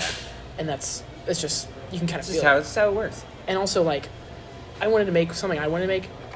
I want you to be able to make something you want to make. Yeah. I don't want you to be on this project and watch me have all the fun. You know what I mean? I know what you mean. So that's why I'm glad we were both able to. Mm-hmm. And with Special Delivery, I've been told this by a couple people, but it's Lucius Spite is your most compelling character. And I'm like, he's my most in-depth character. And I would say, yeah, that's true. This was mine and Jacob's brainchild. We had ideas for what if we just did a spoof of the challenge? Even beforehand, we weren't writing down ideas. We weren't coming up with. Yeah. We weren't planning anything before. For any TFC people that are listening to this, we didn't plan anything beforehand. We just kind of had this idea, what if we spoof the contest? And this came from when we watched Back to School, starring Rodney Dangerfield, and he's a great I love Rodney Dangerfield. That's why he, for his what was the impression thing? The impression of an impression. He did Dangerfield with Peter Griffin. It was great. Anyway, so once we got the script, once we got like the prompts and everything, we were like, how can we make this the spoof? And I already kind of like thought, how can we get around this? The title, just split it. Okay, these are the two movies that they're making. It's so dumb. The problem with like the genre was like, well, the espionage, we did that last year. I don't feel bad at all about not really. It's not really an espionage, but we were able to incorporate the concept of an espionage into the script very well. Like you wouldn't be able to tell, because Tim Nephew's obsessed with saying espionage, so it works. He says it like twice, and they think they're stealing the movie. I think that works, because the plot. I think it works. I mean, it's not like you sit back and be like, there was nothing about espionage at all. It's not about espionage. I was always like, these guys are Lucius Spite thinks he's being espionaged on. Right. That's kind of the point. There's espionage in there. It is part of the movie. Yeah. Now the genre, it's not the genre. No. But I think espionage is a weird genre, because a lot of, you have like actual genres like comedy, drama, mockumentary, and then you have ones like time travel, espionage, that are like well, that's not a genre. Like, I'm gonna make that a comedy. Like even like with mine, like silent film, I would I was like, okay, we're gonna put lots of comedy bits into this. Well, this is not gonna be a serious drama, you know. Espionage and time travel, those aren't genres. Those are just like plot things that happen. Yeah. They're weird genres. I wish they just probably had a smaller pool where it would just like make more sense, or like kind of drop the genre thing. A lot of things set up with their challenge I don't really like, but what I do like was the required line of dialogue. I think that's so fun. I like that. I like the prop. I like the required line. I like that everyone has the same one, so you can see how everyone implements it. I enjoy that, especially the line of dialogue. I cannot wait, because every year they do these wrap-up videos. I can't wait till they play everyone's "You Go First." And they try and find yours. It's there. I don't understand. That's like the culminating bit. As soon as I'm gonna rewatch it with the intent of finding. You will find it. If you're paying attention, you will find it. And I loved how we were like teasing "You Go First" the whole time. That was so funny. Our brainstorming set, that was the most fun that I've ever had, coming up with movie ideas and brainstorming it in the basement. There were so many people down there. It was so hot down in the basement. Never felt it like that before. So many people. So much going on. My dad came down there, and he was like listening to special delivery, espionage. You have to say "You go first." Umbrellas. It sounds like a porno. That's what he said. And then he was talking for like another minute, and then he said like 6, 7 by mistake, and the whole room goes silent, and people start doing this. Yeah. And then he gets really nervous and leaves, and he goes upstairs. But it was a good thing overall, and I really like how it came out. I just think the Bechdel test bit, because we had our private premiere at the Oglethorpe's house, which is just like my friends hanging out basically, and the movie came on. Yeah. And the Bechdel test thing, like, it landed, but just not as well as I hoped. And I think the problem with that lies in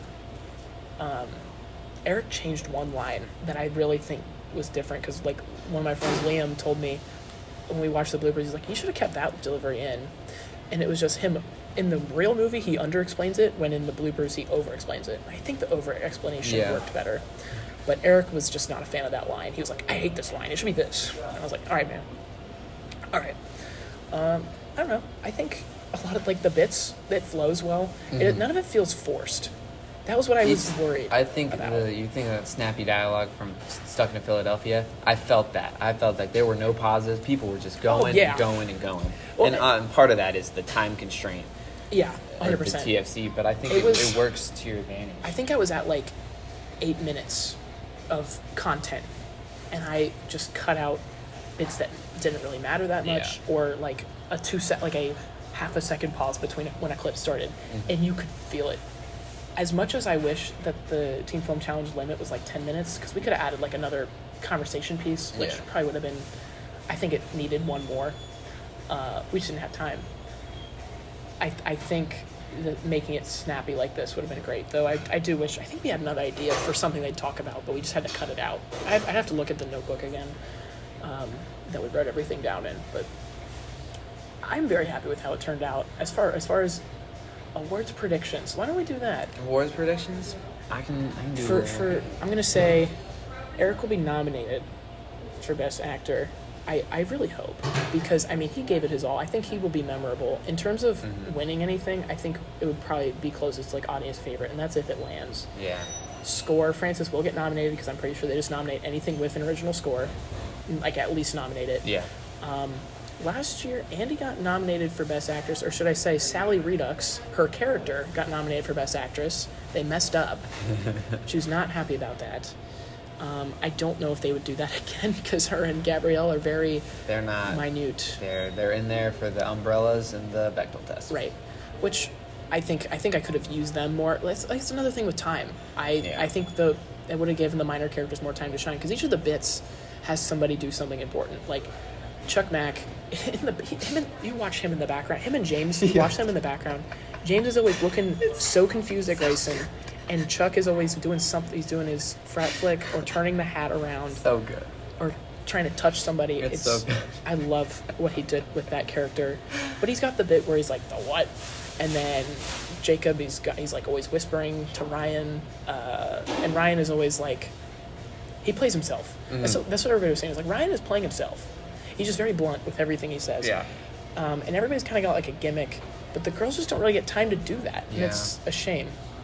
Gabrielle kind of does when she has her one like cutaway, essentially, where she's like, we hate the nephew, and then it shows him messing up a bunch, and then she just like looks sad.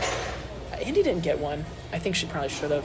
It was, I honestly, I just didn't want to like employ all. That's too much favoritism on my part, but I think it could have used it a little bit. I don't know. I mean, I've already been in a conversation about a follow-up, so we'll see. Probably not going to happen. I'm going to say no to the listeners. It's not going to happen.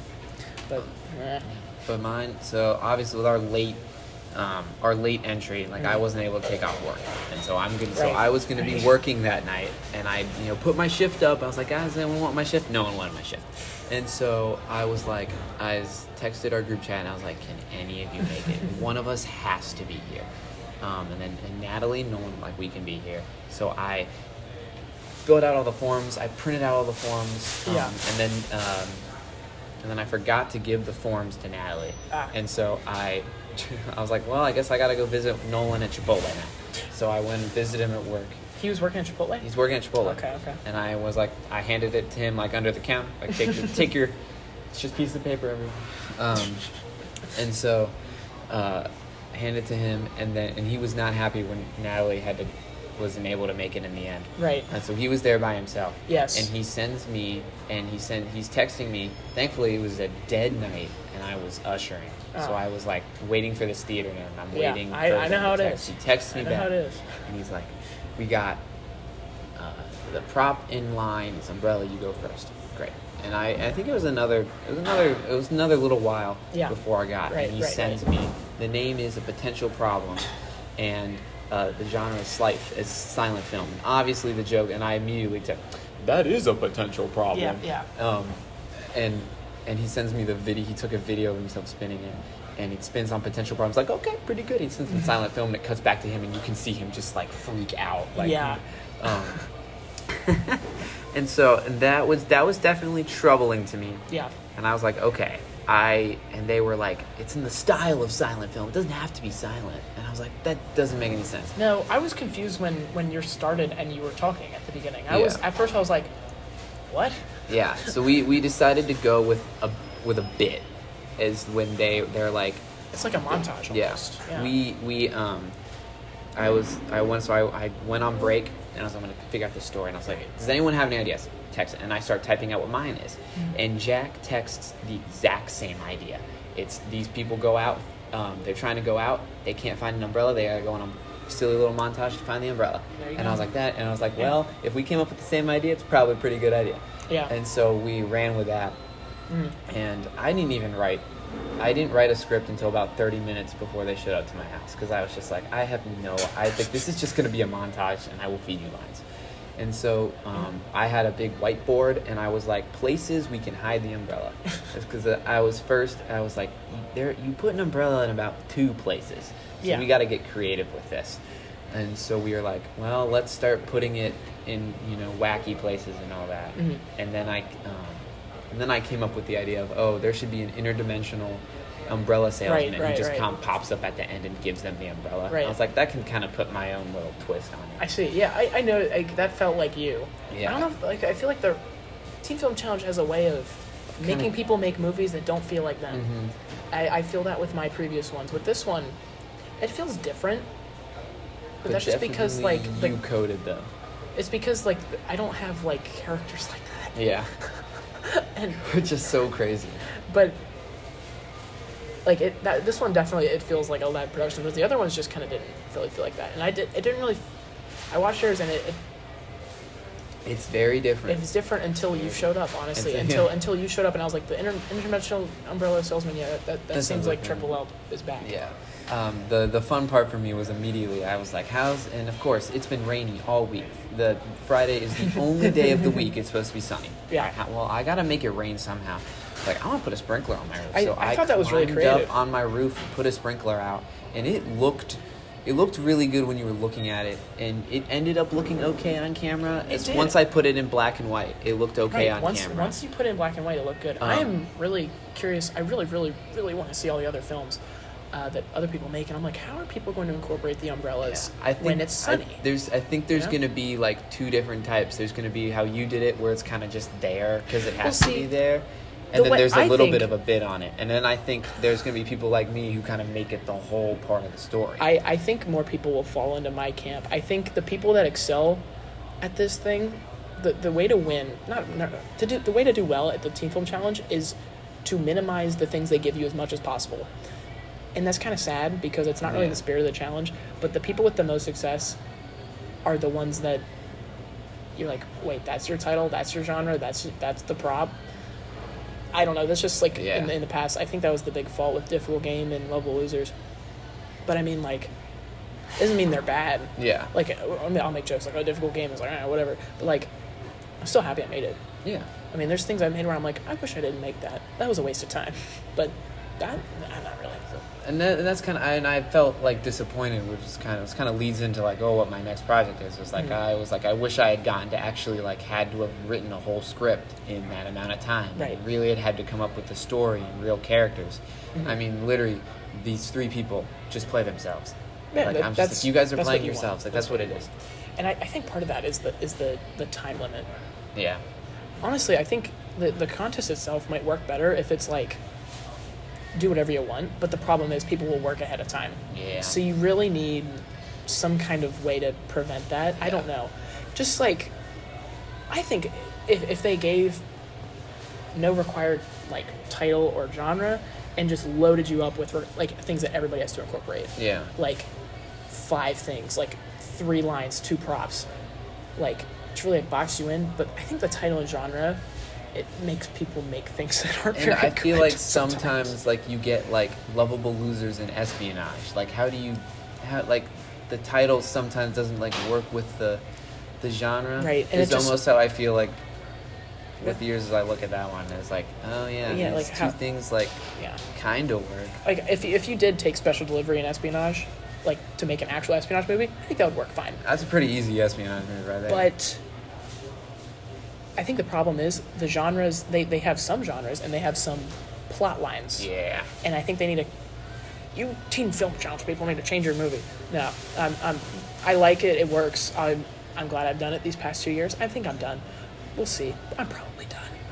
But I hope you continue to do it. Maybe I don't know. I've definitely enjoyed it. I definitely want to come in more prepared. Get more people. Mm-hmm. Actually go to the kickoff event. Yeah. Kind of have a brainstorming session in my basement and not just all of us texting from 5 different places. The brainstorming sessions are so fun, man. Yeah. I mean, even when I was at my house brainstorming for 5 minutes on this whiteboard, we were coming up with places to hide this umbrella. And that was the fun part. We were at my house and Gio broke the chair he was sitting in by sitting in it. Funny things happen that you we were okay, we got to we want to throw the breaking chair in the movie. when you're with people, bouncing ideas off each other in person. Yeah, you get fun bits to incorporate your own humor. Yeah. The other like triple L part that I liked in the thing is Jack came up with the idea. It's like, oh, we should be looking we should look in a DVD case for this umbrella. And then we're like, oh, let's look in the Interstellar DVD case. And then Jack was I was just on the thing. He was just like, no umbrella, but I found gold. And I was like, I have to keep that in. I have to keep that in. I knew that was you. I was like, oh, there's Interstellar. Yeah. It'd been fun. I don't know. Just kind of like, the rest of it felt like Golden Age. It was just like, we're just like a DVD Blu-ray case. Yeah, but it definitely is a little out of place, but I think it's just... Yeah. That one is definitely... But as more as I look at it, I feel like it's really clean. There's not a whole lot I would... No, like, I agree. I'm looking at it, I'm like, man, I wish I did this differently. I was like, I'm very proud of it. I think the music that Nolan did really ties it all together. That's very creative. It was. So I've really enjoyed making that. Absolutely. Awards predictions for you, and I've been there before. So what are the other categories? I'm trying to name them before. There's cinematography, screenwriting, director, and then like best film, or there's audience choice, and there was like top 1, 2, and 3 best film. Mm-hmm. Are there any others? I think they had sound last year, but I don't think they're doing that this year. Editing? Yeah, I think editing was one. But like, I think realistically, like editing is also kind of subjective. Editing frustrates me because it's like the best equipment, or you got to do like crazy shots. Yeah. And that's like last year somebody had a drone, so that one won. And it was that's kind of lame, because when the dog team breaks out the drone, they're gonna win again. It's like, okay, great. I'm sorry. Hey, dog team, if you're listening, I'm sorry, but the dog looked really scary in your last film. But I think my awards, I think Nolan gets an original score just because of kind of how out of the box it is. It's definitely out of the box. I could totally nobody see that else's. I don't like to get my hopes up too high. I think we have a decent shot. All I'm saying is that musical. That musical is like an underhand softball pitch that just lands on the tee. It's right there for them. That is true. That is true. It would have to be a pretty bad musical for them not to take this one. We'll see. But like other than that, I'm like, nobody really acts in it. There's not a lot of acting.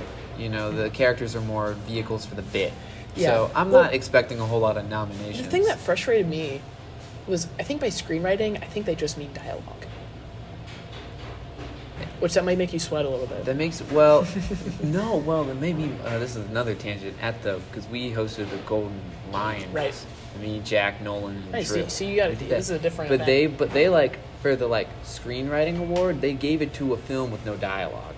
Really? They did. And people got up and left after that happened. The 4 of us were kind of pissed too. That's interesting, because last year I think they gave the screenwriting award to a movie called, I think it was called References, and they just like reference movies, or like Iron Man, like Captain America, Toy Story, like they just say names of things over, and they gave, and I was like, what? Yeah, I worked for this company before, but some of the choices they make are confusing. Mm-hmm. I'm not upset with them, but it's just like sometimes there's some interesting choices that they make. I would say so.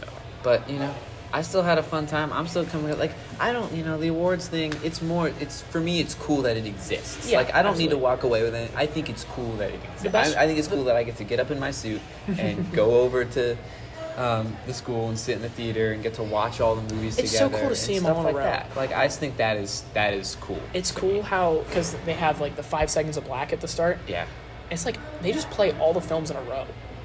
It's like an hour, like just each film leading to another. That's so cool. It's really cool to see that on the big screen. I'm really sad I'm gonna miss it, because I would talk with Grayson's stepdad John about these short films. What a guy indeed. I love him. And we would just talk about the short films for at his tailgates for the past 2 years. And I'm upset that that won't be able to happen this time. Maybe I'll tell him, hey, you should go anyway. And next time I see you, I'll talk to you about him. But no, I think it'll be cool. I'm excited for you to go. If anything crazy happens regarding me, I will let you know. Definitely record. I will find out. But if anything crazy happens, I think Kenyon will be my delegate there if he actually shows. I don't know for sure.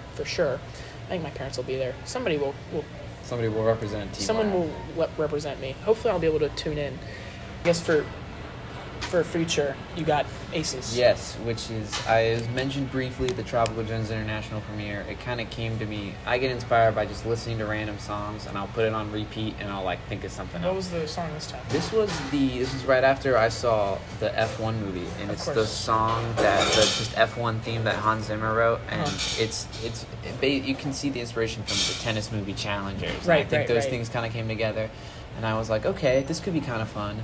And then I was like, all right, so what's the triple L twist? And then I was like, what if it's the devil went down to Georgia, but with tennis players? See, this is going to be very interesting to see. So how long do you think it'll be? I'm not sure yet. I need to go and kind of put all the stuff I got today. It was just so hot, and I forgot to print out a physical script, which is not good. That'll do it. It's going to make your phone overheat like crazy. Yeah, and so I was checking my phone's overheating all the time. I'm like, I have no idea what line we're on, so I'm like, I know we have to film this tennis shots. We were just kind of filming tennis shots the whole time. That's interesting. And so when we go back on Saturday to finish it, I was like, I know what I'm doing this time. I think that's an interesting premise, but we'll have to see. To me, it was like I have this idea of kind of how this is stylized, and I was like, I don't know how I'm going to film these tennis shots. But I'm pretty happy with what I've done so far. I would say junior year, you got a lot on your plate. It's going to be a little challenging, and your college admission stuff's going to ramp up. Yep. But what I will say is you want to get as much done.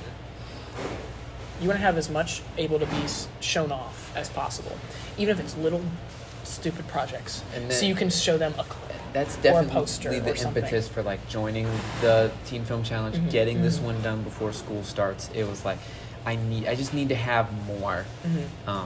And then like I'm planning a bigger holiday special this year. Cool. That's cool. know, actually we'll have a story. Right, and that's really exciting. And with mine, I'm pretty sure you got to have all your stuff in your senior year by the end of October.